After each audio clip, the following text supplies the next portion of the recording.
Here's a second example of graphing a higher order polynomial function. The example now is a degree of a 4. So what that tells us, the degree is either going to be a W or an M. We won't know if it's W or an M until we look at the end behavior. So we look at the leading coefficient test. The leading coefficient says it is a positive with an even. So the end behavior is going to rise on the right. So that's your farthest x-intercept. And it's going to rise on the left, the farthest left x-intercept. So we're going to go ahead and remove the M and replace it with a W. It's rising on the right, and it's rising on the left. Both sides are rising. How you call this polynomial is by the degree. The degree is a 4, so we call this a quartic. It's a quartic polynomial, and then you count how many terms there are. 1, 2, 3. So it's a quartic trinomial. Now let's find the x-intercepts.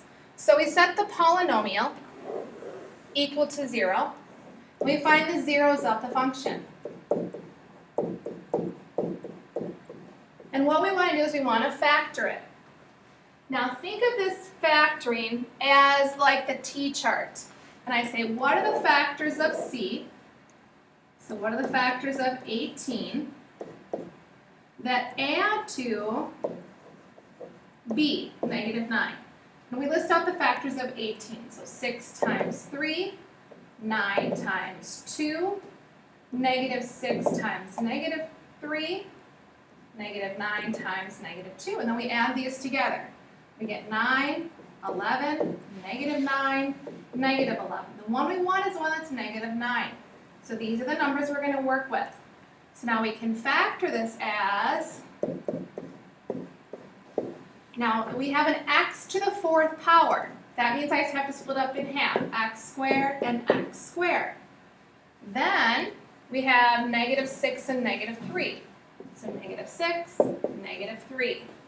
Now I have it factored, so I'm going to set those factors equal to 0 and solve for x. Here's my first factor, x squared minus 6 equals 0.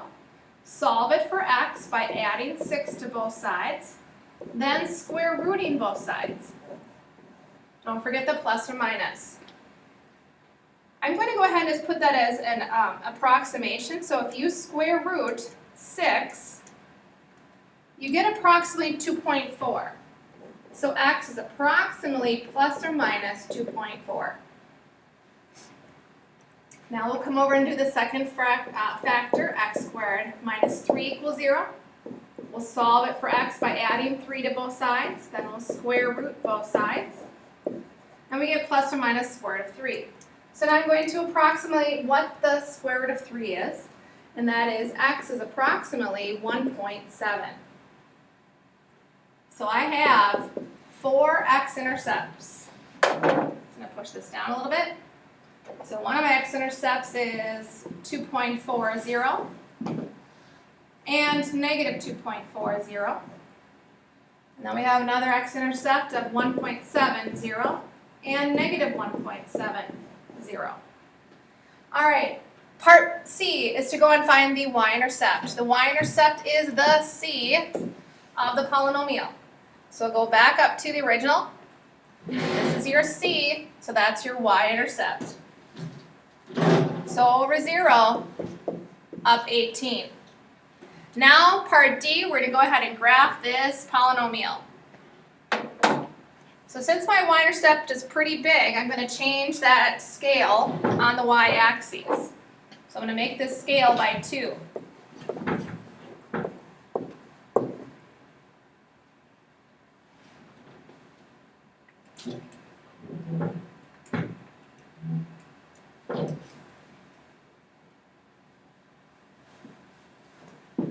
Now my x scale, I'm going to just kind of stretch it out a little bit. X scaled by 1/2. So this would be 1, 2, 3, 4. -1, -2, -3, -4. So it's stretched out a little bit. So first thing I want to do is let's go ahead and find the y-intercept. So over 0, 18. So remember that was 4, 8, 12, 16, 20. Here is 0, 18. There's your y-intercept. Your x-intercepts we had at 2.4, about there, and -2.4. And then we had another x-intercept at -1.7 and 1.7.